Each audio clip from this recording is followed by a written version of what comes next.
The Supreme Court just heard a major case on gun rights and appears to be locked and loaded to affirm the Second Amendment. Underlying the issue of critical race theory is a doctrine of black supremacy, a doctrine that mirrors the old racist doctrine of white supremacy. I'm going to take a look today at, first look at Kyle Rittenhouse's claim of self-defense. Is it valid? And former Texas State Senator Don Huffines joins me. We're going to talk about what Texas needs to do to become an exemplary red state. This is the Dinesh D'Souza podcast.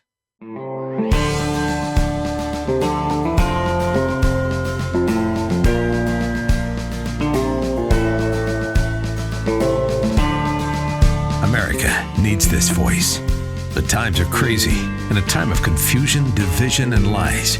We need a brave voice of reason, understanding, and truth. This is the Dinesh D'Souza podcast. The Supreme Court just heard a major case on gun rights, a case coming out of New York. It's New York State Rifle and Pistol Association versus Bruin. And the case looks to be an opportunity for the court, and now a 6-3 court, to ringingly affirm the Second Amendment. Now, the Second Amendment has been under assault, kind of in all the blue states, but particularly up in the Northeast, New York, and up in New England, and also California. And what these states have done is they've basically taken a line from the Supreme Court's earlier Heller decision to say, a line that said in effect that the Second Amendment is, quote, not absolute, and essentially gone to town over that.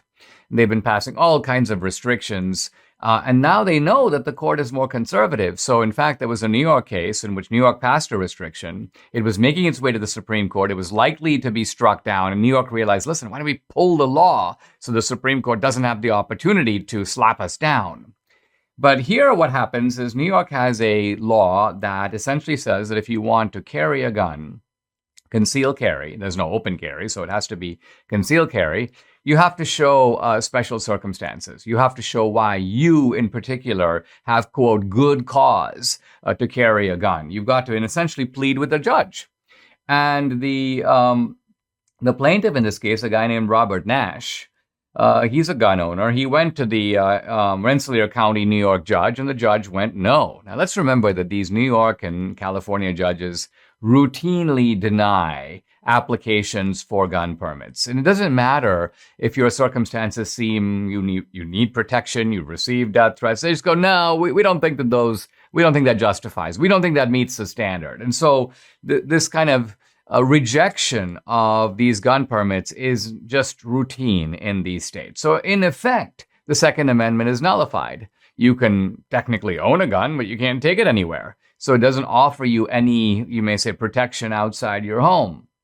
Now, this case has made its way to the Supreme Court. Now, what I find interesting is that, to me, the heroine of this debate is sort of Amy Coney Barrett. And I want to tell you why. Because it's kind of funny, isn't it? You have this kind of mild-mannered woman from the Midwest, and she turns out to be the most full-throated defender of gun rights. But I think she's going to carry really all the conservatives, including John Roberts, with her on this. Now, initially, New York basically made the argument before the court, saying in effect that there's a lot of gun violence. We need to restrict guns because there's just a lot of gun violence going on out there. And New York invoked all kinds of scary specters. Do you want to have people carrying guns in a subway? They get into an argument, and gunfire breaks out? Justice Breyer, speaking for the left wing of the court, invoked the example of a law-abiding guy who takes his gun to a ball game. And then he gets a little drunk, and he gets into a fight over a call or over some other issue, and gunfire breaks out at the ball game? So this was the left basically making, you may say, prudential arguments for gun regulation. And interestingly, the conservatives on the court began to fight back with prudential arguments of their own. If you go to a restaurant and there's some crazy guy who begins to brandish a gun, wouldn't that person be deterred if there were law-abiding guys carrying guns who were there to stop him? Wouldn't that guy be less likely to want to open fire, knowing that there might be armed customers sitting in the restaurant? And of course, there were many familiar examples Alito says, let's talk about somebody who cleans an office at night, or somebody who's a doorman in an apartment, or a nurse, or an orderly who washes dishes and is scared to death to go home. Basically, Alito says, wouldn't that person have every reason to want to have a gun? And why would you want to deny it to them the right to defend themselves when the cops are not on the scene? New York tried to draw a distinction between, urban areas, which are different than rural areas. And Justice Roberts came back and said, no, listen, it's urban areas where you have things like muggings. It's urban areas where you get dragged into an alley. I'm not quoting Roberts. How many muggings take place in the forest? So the point here is that Roberts is basically saying that people across the country, not just in the countryside, but also in the cities, have a right to self-defense. But I think it was Amy Coney Barrett who sort of stole the show, because she zoomed into the core language of the law, which calls for special circumstances and, quote, good cause to carry a gun. So New York was basically saying, well, yeah, you do have the Second Amendment right to have a gun, but you need to show cause. And Amy Coney Barrett said, wait a minute, with what rights, which of our other rights do we have to sort of show cause or make a special case that we should be able to exercise them? I have a First Amendment right to speak. Do I have to show cause for why I can speak? No. I have a right to free assembly. Do I have to show cause for why me and my friends are meeting at a certain place or time? No. So the point here is that the presumption is in favor of the right. You don't have to show cause. In fact, it's the opposite. New York needs to show cause for why they want to abridge a fundamental constitutional right. Let's remember that just because the Second Amendment is second, and let's say religious freedom is first or free speech is first, it doesn't mean that the Second Amendment is less important than the First Amendment. It's just as important.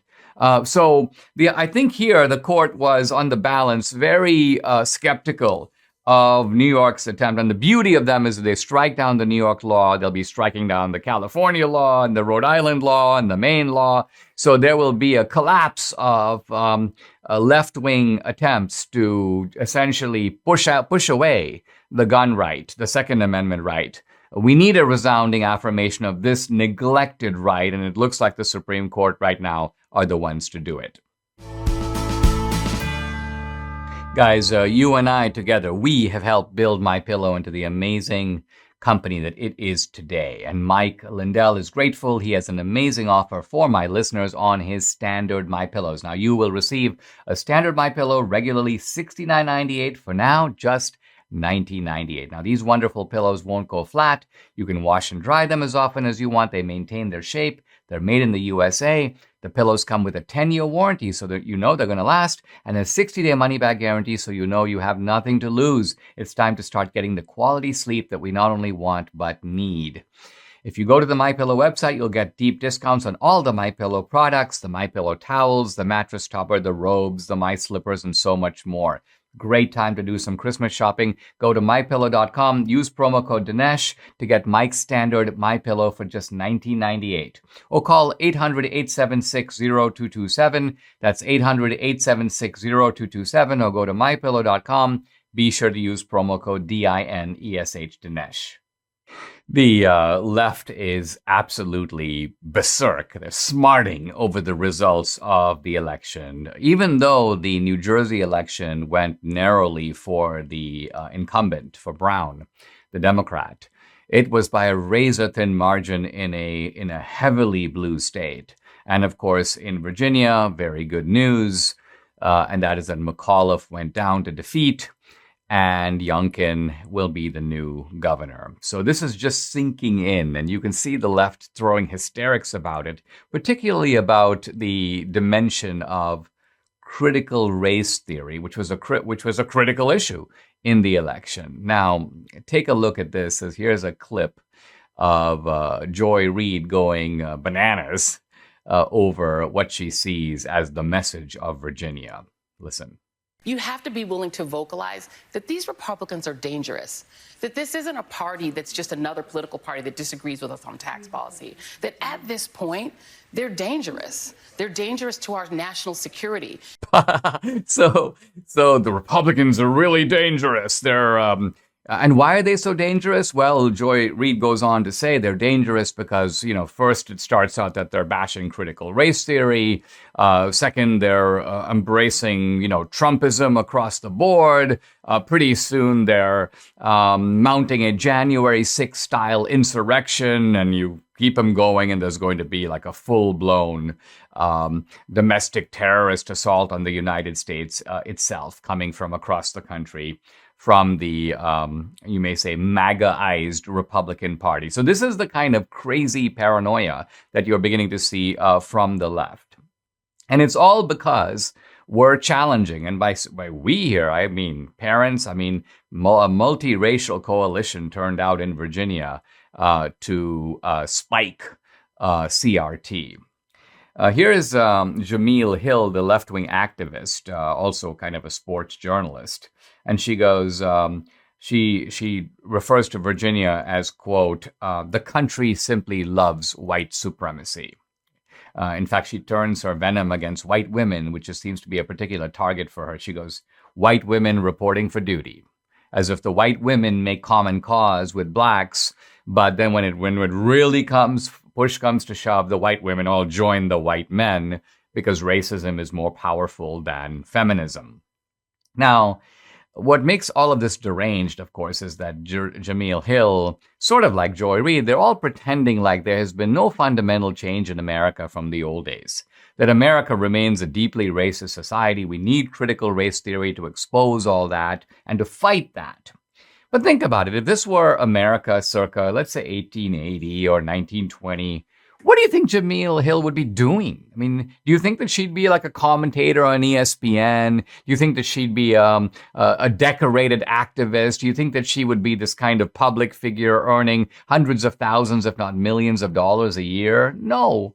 If Jameel Hill lived in 1880 or 1920, she would be a maid. She'd be a domestic servant, but she'd be a farm laborer. That was the plight of blacks in the United States at that time. So not to recognize that we're living in a different America, I think is completely delusional. But for me, the deeper question about critical race theory is, how is it that you've got a theory that somehow has come to mirror white supremacy? How is it that you have all the sort of doctrines of white supremacy embedded in a theory that claims to be fighting white supremacy? Let me talk a little bit about white supremacy for a second. I'm going to read a couple of lines from a very famous speech that was delivered by Alexander Stephens, the Vice President of the Confederacy. It's called the Cornerstone speech. And he's attacking Abraham Lincoln, and he's attacking the Declaration of Independence. And what he says, speaking of the Confederacy, is, quote, that while he talks about how America is founded on the idea of the Declaration of Independence. And he says, our new government is founded upon exactly the opposite idea, meaning opposite to the idea of equality. Its foundations are laid, its cornerstone rests upon the great truth that the Negro is not the equal to the white man. Now, let's pause on this phrase alone, because what you see here is that although Alexander Stephens is defending the Confederacy and its sort of practice of slavery, slavery is not the key issue here. Racism is. And in fact, racism, not slavery, is the cornerstone. Racism is the foundation on which other institutions like slavery are then erected. So basically what Alexander Stephens is defending is he's defending certain key principles. Let's look at what those principles are. First, it's the idea that race is important, that race matters. That you are defined by your race. Number two, he's defending the idea that there are superior and inferior races. The white race is superior, the black race is inferior. He's also defending the idea that you should discriminate on the basis of race. Discriminate not just de facto, but de jure, meaning as a matter of law. And now I note that if you simply take the word white and substitute the word black, you get all the principles of CRT right there. In other words, what are the principles of CRT? Critical race theory. Number one, race matters. You're defined by your race. Number two, there are superior and inferior races. And you can't get out of that. So right now, it's the opposite. The white race is inferior. Whites are, in a sense, the bad guys. They are saddled with guilt. They can't get out of it. It's essentially inborn. And then discrimination, both de facto and de jure. Look at the way in which discrimination now in favor of minorities and against whites, also against Asians, is now embedded in our laws and practices. So in a way, what you have here is a kind of weird upside down society in which the same principles are intact, but it's simply the names are changed. And I want to look at why that is the case. How did it become like that? Well, here's how. First of all, it's worth noting that it's the same party, the Democrats, that was the party of the old racism and the new. My point is CRT is a new form of racism. And here's the kind of basic logic of it. Let me ask a simple question. What is the opposite of slavery? You might say emancipation.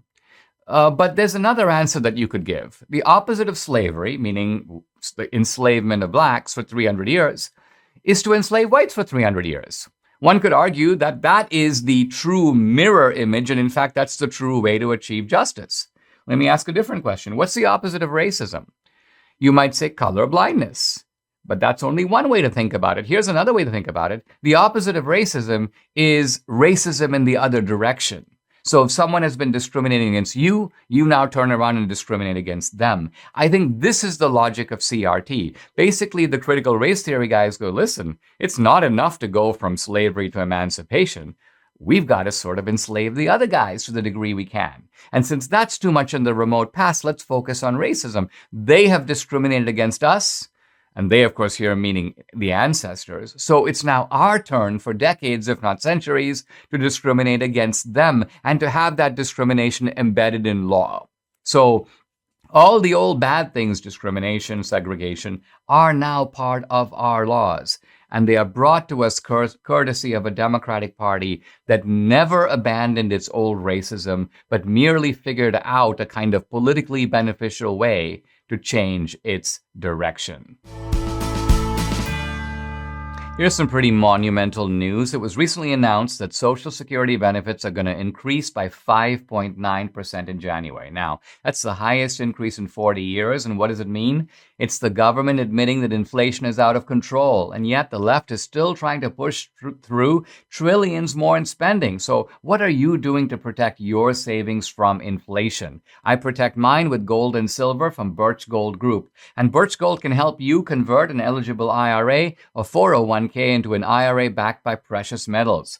Here's an added incentive to do it this month. When you text Dinesh to 484848 and purchase precious metals with Birch Gold by December 23rd, you're going to get free silver for every $5,000 you invest. Birch Gold has an A+ rating with the Better Business Bureau, countless 5-star reviews, thousands of happy customers. Text Dinesh to 484848 and get free silver for every $5,000 you invest. The offer ends December 23rd. Once again, text Dinesh to 484848 and protect your savings today.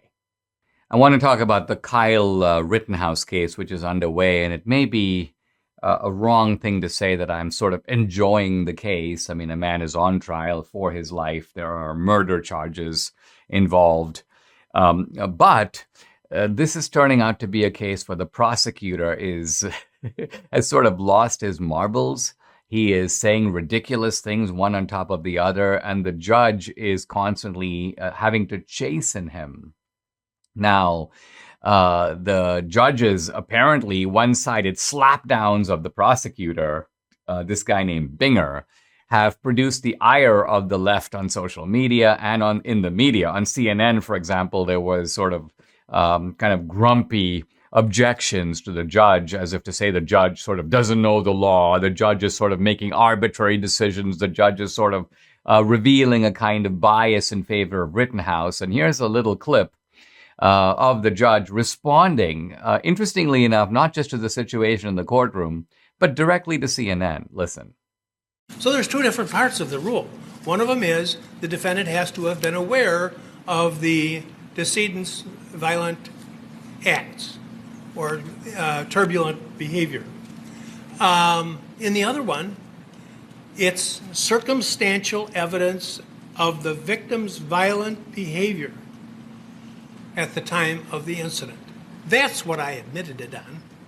Now, one of these, this was on CNN, Jeffrey Toobin and another attorney there, and the comment was made that the ruling was incomprehensible. And I think they obviously are not familiar with this rule. That's our law. Yeah, I think the judge knows the law a little bit better than these sort of CNN pundits, this kind of tubining crew sitting in on the panel at CNN. The judge doesn't know what he's talking about. Let me set the context for this. This is about the judge basically saying that the defense in the case can refer to the guys who were shot by Rittenhouse as looters. Why? Because they're looting. That's the circumstantial evidence. They're observed running out of stores, taking stuff. They can refer to them as rioters. Why? Because they're rioting.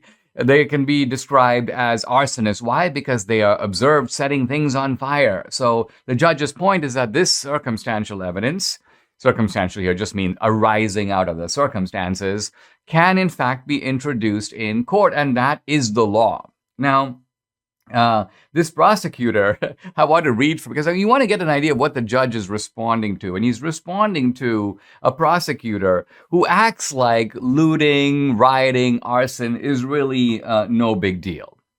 So at one point, for example, he talks about Rittenhouse. This is the prosecutor, Binger. He goes, he's running around and trying to stop people from doing things because he thinks they're illegal. Maybe they are, maybe they're not.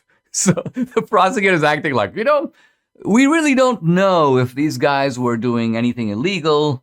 True, they are basically using force, using violence. They are brandishing guns. They're setting things on fire. But maybe that's illegal. Maybe it's not. Why is Kyle Rittenhouse? The point is, why does Kyle Rittenhouse even care? In fact, the Binger even says, quote, that's not his job. He's 17. And I love this phrase, maybe it's illegal, maybe it's not, because essentially what the prosecutor is saying is that because we, i.e. the authorities, have decided to let the rioters go and basically do their thing, we haven't produced the police. In fact, at one point, Trump even offered National Guard, and the Minneapolis mayor, Frey, said, I don't want it. I don't want it. So they're allowing the mob to rampage. And the idea is good citizens should not try to stop this. Good citizens should stand down and let criminals do what they do. But the judge was having none of it. At one point, Binger, the prosecutor, even attacked or vilified Rittenhouse for calling 911. This was actually on the day before Rittenhouse thought he saw a crime. He called 911. And now I'm quoting Binger. He doesn't know what's going on. He doesn't know what these people are doing. He doesn't talk to anybody. No one asks him to call 911. He thinks he sees a crime. So Binger's point here is, why is he calling 911? Even though that's what you're supposed to do when you think you see a crime. You think you see something going on, you call 911. But according to Binger, this guy should be minding his own business. This didn't involve him. He didn't have a full understanding. He didn't conduct any investigation. Now, very interestingly, there's been a videotape that's come out. It was actually released by Human Events. Jack Posobiec's been talking about it on his feed. And the videotape is, I think, pretty crushing. Why? Because of what it shows. Now, I'm not going to play the videotape. In fact, this kind of videotape is almost like out of bounds for me to play on the podcast because it's, it's described as violent. And so I'm not going to play the videotape. By the way, speaking of things that I sort of can't cover on the podcast, I'm going to be doing this evening a Q&A on locals. And locals is kind of my place where I sound off on topics that are taboo, or topics that will get me thrown off of YouTube, will get me, sort of taken down at Facebook. And I'm going to be talking specifically about the election. So I know there's a lot of questions swirling around the election. And the Virginia election, the New Jersey election. There were a bunch of other elections also. So I'll be delving into that some more. It's 7:30 Eastern, Dinesh.locals.com. So back to the video on Rittenhouse. And in the video, you can kind of zoom in. And there's even an aerial video. And basically what you see is that this guy, obviously unstable guy named Joseph Rosenbaum, he's chasing Rittenhouse. Rittenhouse is running away. Then Rittenhouse hears shots fired. Rittenhouse turns around and he sees Rosenbaum lunging toward him and toward his gun. Rittenhouse draws his gun and shoots and kills Rosenbaum. Then Rittenhouse tries to run some more, and several other people begin to attack him. Rittenhouse trips and falls to the ground. Anthony Huber tries to hit Rittenhouse with a skateboard and tries to grab his rifle. Rittenhouse turns around and shoots Huber. And then a third guy, Gage Grosskreutz, lunges for Rittenhouse, and Grosskreutz is holding a gun in his hand. And then Rittenhouse turns around and shoots him, wounding but not killing him. Now, the simple fact from the videotape, it couldn't be more clear, is all these three guys attacked Rittenhouse and attacked him first. So Rittenhouse's force, both the lethal force and the non-lethal force, were in response to being attacked. It would seem that this, on the face of it, would qualify as self-defense. I'm sure there's a lot more texture, a lot more detail, a lot more complexity. But at the end of the day, it seems pretty obvious. And I'm going to give you a little bit of the dialogue. Here are the writers. Well, here's Rittenhouse from the videotape. Anybody need medical? Writers, let's get him. Let's get him. Rittenhouse, friendly. He's trying to say, listen, I'm not out to cause trouble. And then writers, you won't do shit, and then obscenities. And at this point, Rittenhouse gets attacked. At this point, he draws his rifle. At this point, he fires the shots that kill Joseph Rosenbaum. So, although the left is threatening, this guy better not walk, or else, I think justice demands, at least from what we know so far and from what the video tape shows, that this guy should walk. You want to do something that really smart this month? I'm going to give you a life hack to cut your cell phone bill in half. Pure Talk. Pure Talk gives you killer 5G coverage in one of the largest 5G networks in the country. It saves the average family over $800 a year. I made the switch. The coverage is great. The US-based customer service actually cares about you, and Pure Talk's prices are pretty much wholesale. Unlimited talk, text, and 6 gigs of data for just $30 a month. You keep your number, you keep your phone, or this month get Black Friday prices on new phones like the iPhone 12 that I got for just $479. They have a 30-day risk-free guarantee, so you literally have nothing to lose. Go to puretalk.com and shop for the plan and phone that's right for you. Then enter promo code SAVEHALF, and you'll save 50% off your first month and to save on a new phone. That's puretalk.com, promo code SAVEHALF. Pure Talk is simply smarter wireless. Some restrictions apply. See the site for details. Guys, I'm happy to welcome to the podcast someone who's been a real force in Texas politics. This is former state senator Don Huffines. He's a candidate for Texas governor. Don, welcome to the podcast. Thanks for joining me. I appreciate it. Let me start by asking you to reflect upon the kind of broader trend in the country as seen both in the Virginia and the New Jersey election. Do you see a pattern here? Is this a great repudiation of Biden, or is it something a little bit more narrow? What do you think? Well, I think it's definitely the cycle for Republicans, and it's going to be the same way in the midterms going forward. And that's just normal. I do feel like it's a little more narrow than maybe some of the media is portraying it, because Youngkin did well in a blue state in Virginia, and of course New Jersey was very close. But you keep in mind that I know he ran in a blue state, but here's a guy that's a Republican that's running, his primary platform is running to increase spending on by billions of dollars on education. And so he's really taking the left's message and using it to win. So that gives me a pause for concern for the Republican Party in general and our principles in general. Because we stand for less government, less spending, and we, of course, stand for freedom of education. And I know he was running on increasing charter schools and things like that also. But it's a great victory. Look, this is a great victory for the Republican Party. And it certainly sends a message that the Democrats are in trouble.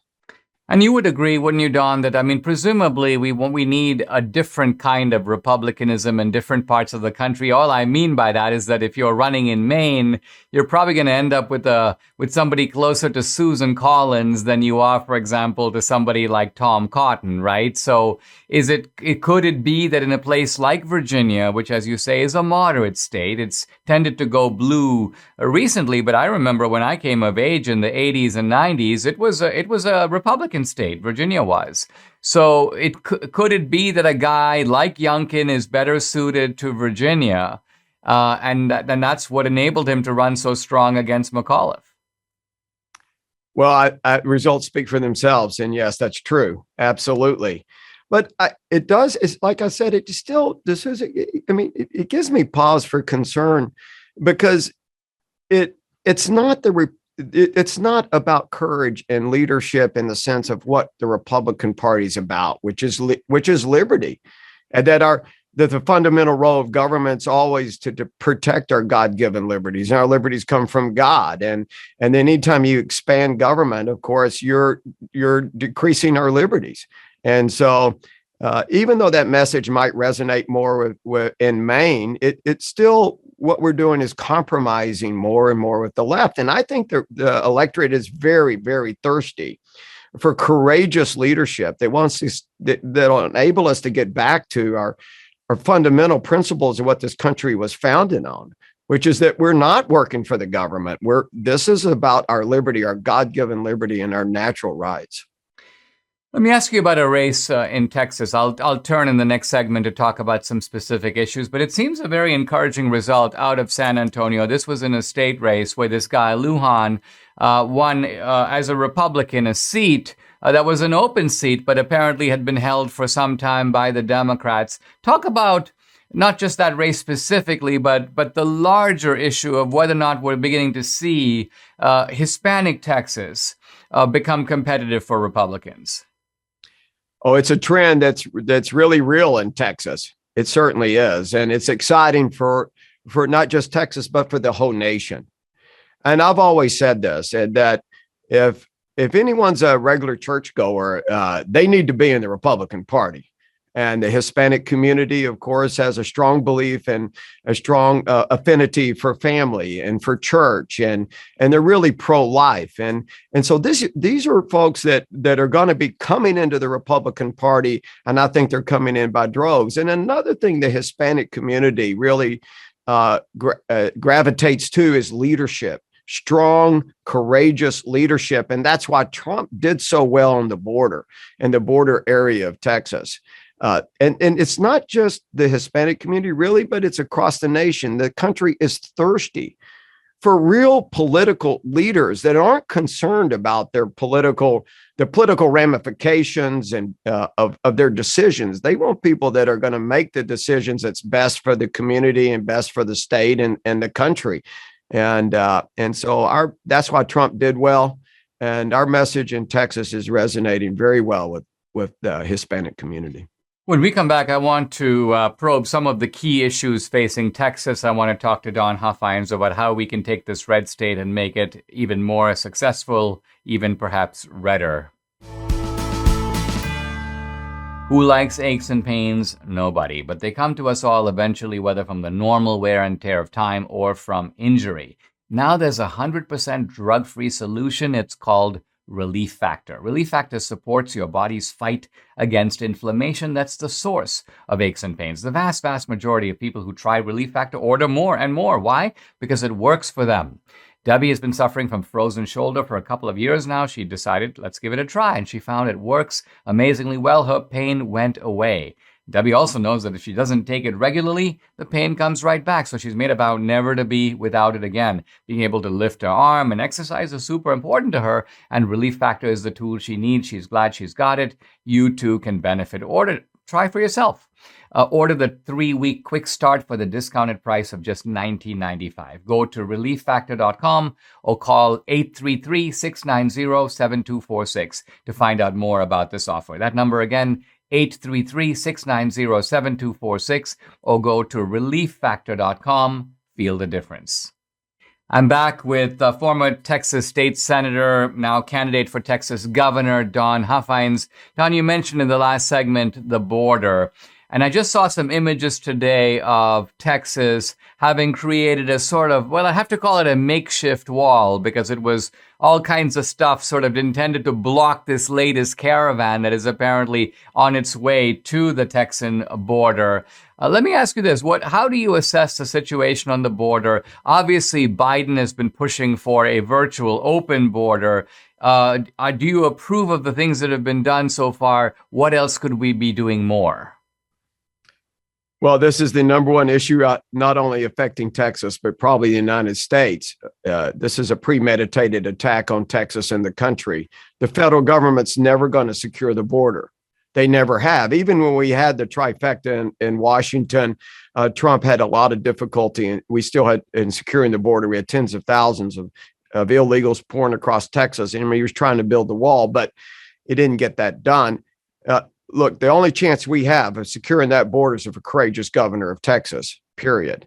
And I will be, when I'm governor, I'm telling you, I'm never asking permission from the federal government to secure the Texas border. I'm using Article 1, Section 10 of the Constitution, which clearly gives the states the authority to stop an invasion when the federal government's not helping. This is an invasion.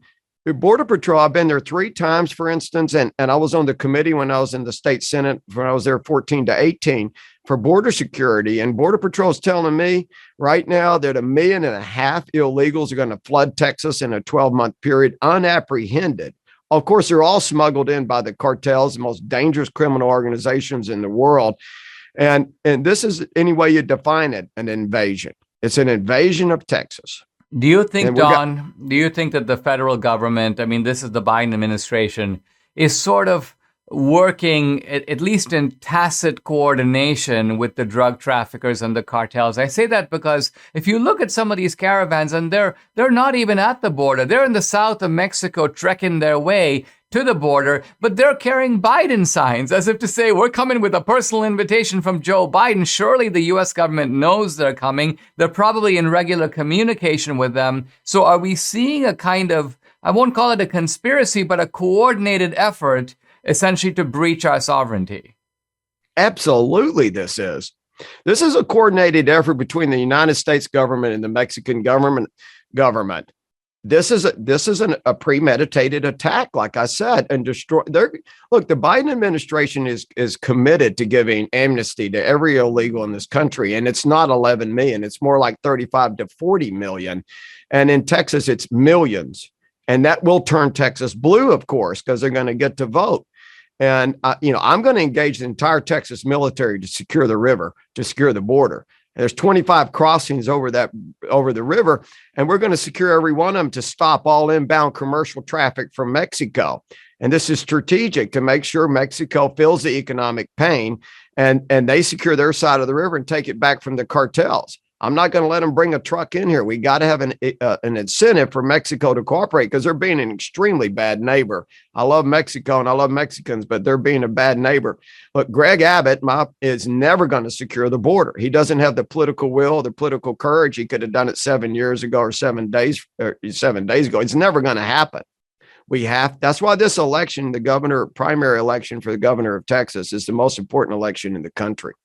Don, recently the Wall Street Journal report that the Biden administration had this plan to pay illegals who had supposedly been detained, separated from families under Trump, $450,000 apiece. Now, Biden was asked about this by Peter Doocy of Fox News, and he didn't seem to know anything about it. He was like, what? What are you saying? How much? How much? And he's like, it's not going to happen. Do you think that this is a case where, first of all, do you think Biden was putting on an acting performance? Or do you think he literally is clueless? He didn't even know. And what do you think is going to happen to the $450K? I was thinking of going down there myself to collect, but do you attribute this to incompetence on the part of the Biden team, or do you think this is just willful malevolence? I really am very concerned about who's running this country right now. I don't think Biden's running the country. I don't know who's running the country. I don't know if it's a group of people running it. I don't think Kamala Harris is running the country. So To me, it's immaterial if he knew about it or not. The fact is they're even planning it, and that's a fact. And they're probably going to do something like this. Just proves the point. They're here to destroy the nation. They're here to destroy Texas. And we lose Texas, we're not just losing the nation, we're losing the free world. It's all over. Look, this is the most serious issue, I think, affecting our country. Border Patrol's telling me, by the way, they've captured illegals from 147 different countries since the beginning of the year. 147 countries. They're not just all Mexicans. They're from almost every nation on earth. Now they're shaving their beards and they're coming in from Afghanistan and they're speaking Spanish. This is a national security issue. And the only way we can stop it is with a courageous governor of Texas. And that's why I'm going to use the military, all of it. And I'm using the Constitution to fix this situation. Just give you one more quick example. Every road that leads to those bridges across that river is a Texas road, state road paid for by our taxpayers here in Texas. And we can do anything we want with those roads. We don't have any federal control over that. We can pull them up and we'll make sure Mexico secures their side of that river. That's very interesting. I really appreciate it. Thank you, Don Huffines, for joining me on the podcast. You're certainly welcome. Thank you for having me. Guys, I think you know I'm a fan of Mike Lindell and MyPillow, but I love his new products. Mike has done it again by introducing his new My Slippers. Now, Mike has taken over 2 years to develop these slippers. They're designed to wear indoor or outdoor all day long.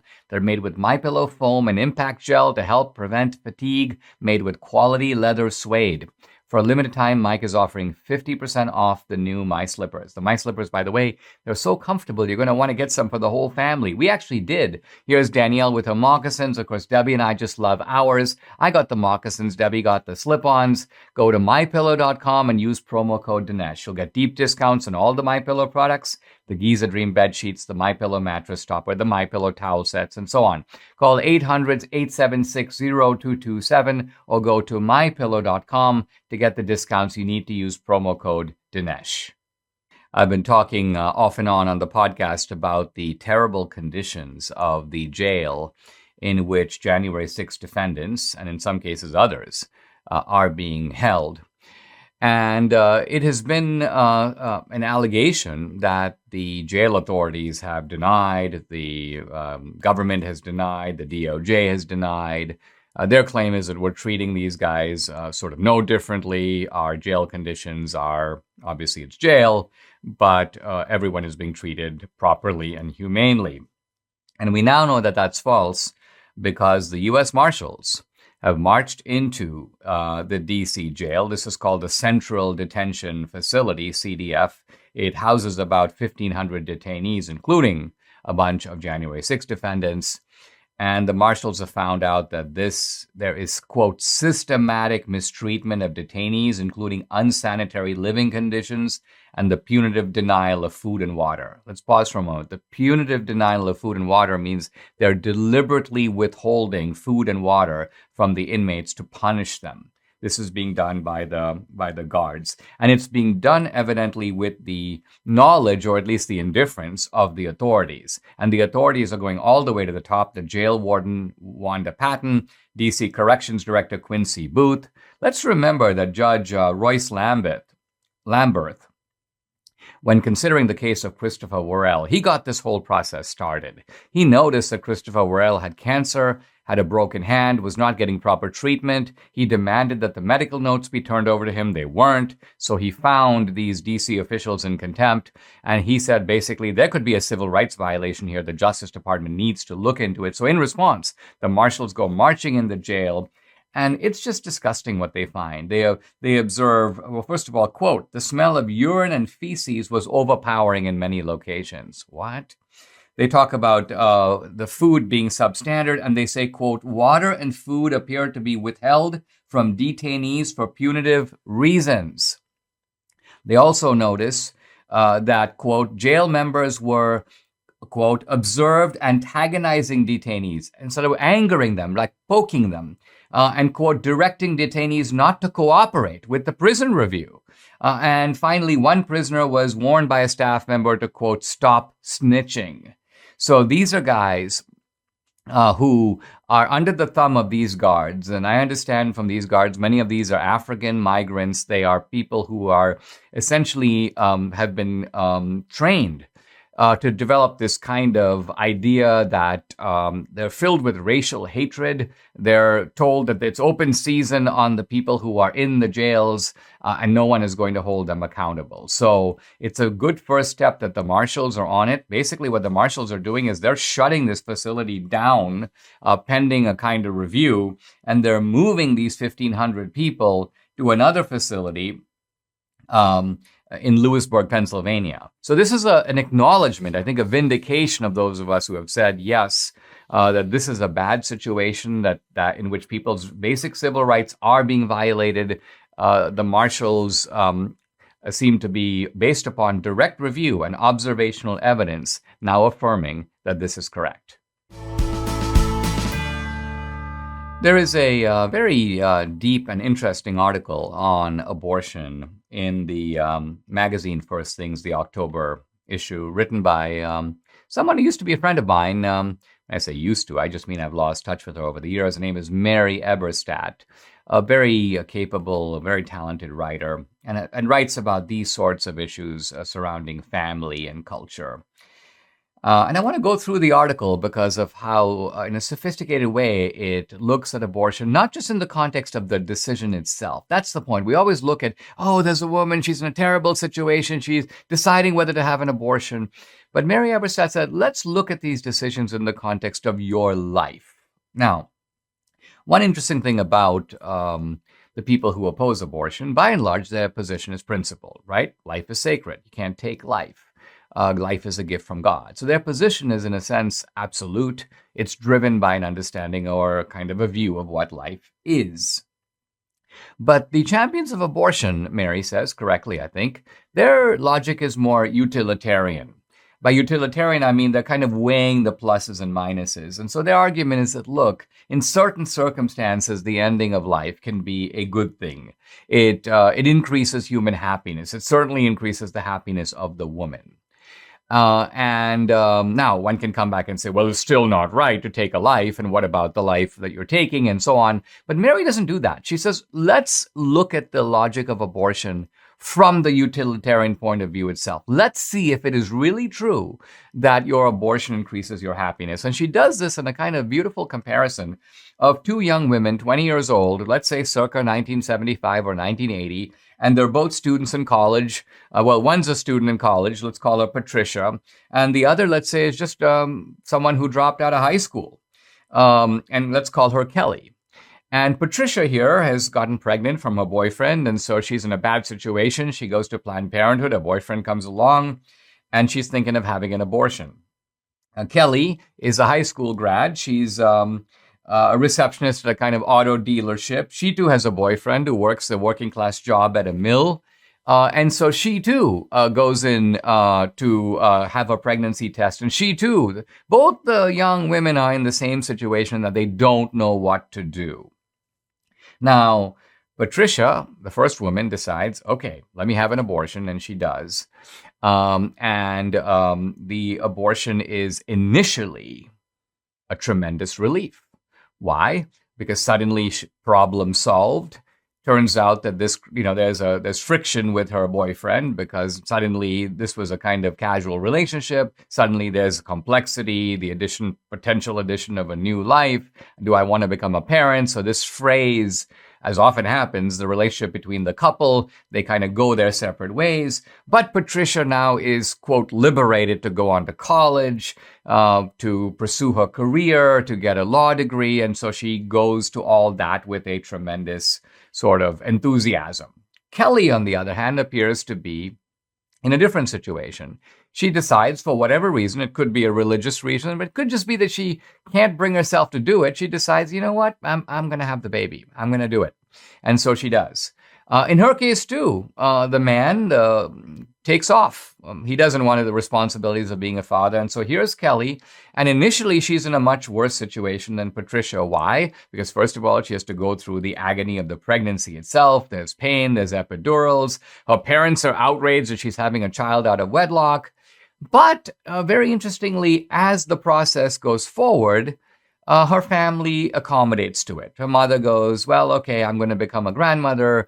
Let me prepare for that. Her brother decides, I'm going to become an uncle. Okay, well, and they start helping her out, and they start helping her go through this difficult process. Now, the first woman, Patricia, goes on, gets a law degree, gets very good grades, gets a job at a law firm, is earning a lot of money. And she's forgotten all about her decision. In fact, to the degree she even thinks about it, she thinks, yes, that was a good decision. I'm pro-choice. But Kelly, the other girl, having had a child, suddenly realized, I can't live without this child. This child is indispensable to me. And the child itself creates around it a web of relationships that goes way beyond the child and the mother. Suddenly, the extended family is around. Suddenly, even though the boyfriend took off, he still now shows up occasionally. Maybe he doesn't pay child support, but he shows up and he looks at the kid or takes the kid on weekends. Even his parents become involved. They occasionally do babysitting. So suddenly you have a little community that's sort of built up around this little child. And now we want to fast forward to maybe 10 or 20 years. And you find that Kelly is now 40 years old.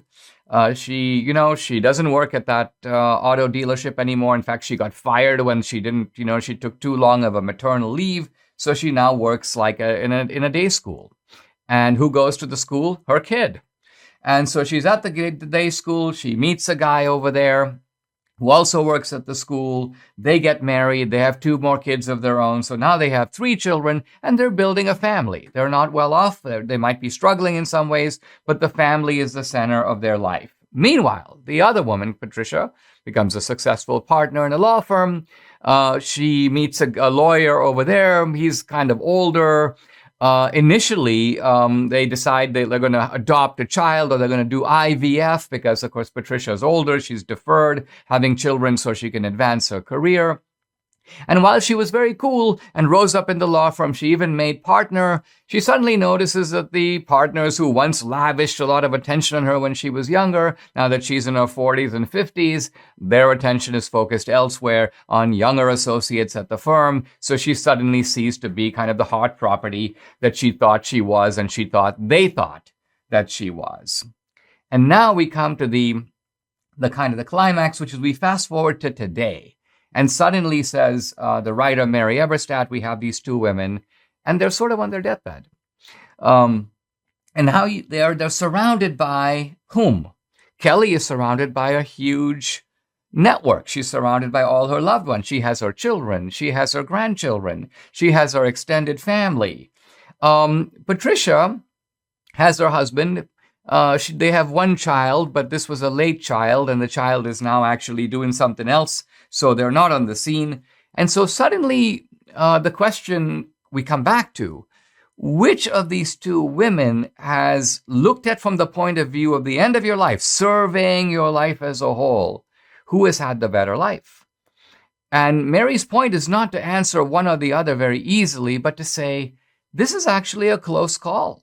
A good argument can be had that Kelly, who had the child, has had a better life. Why? Because she has lived in a web of loving community. Even though it was not a life without difficulty and hardship, even though she took the plunge in making a decision where she didn't know where it was going to go, she never regrets that decision. She never looks back and says, you know what, I wish I chose otherwise. But Patricia, although she's had a more successful life, monetarily, she's traveled, she's been to Europe, she goes business class, she's got a lot of amenities and accoutrements that the other woman cannot possibly expect to have. But nevertheless, her life is, in terms of values, in terms of relationships, it's thinner. It's a little bit less whole. It's less satisfying. And so by the very criterion we set up at the beginning of this conversation, the utilitarian standard, the measure of happiness against pain, by that standard, by the pro-choice standard itself, one may say that the pro-choice person comes out worse, and the pro-life person comes out not just better, but happier. Subscribe to the Dinesh D'Souza podcast on Apple, Google, and Spotify, or watch on Rumble, YouTube, and SalemNow.com.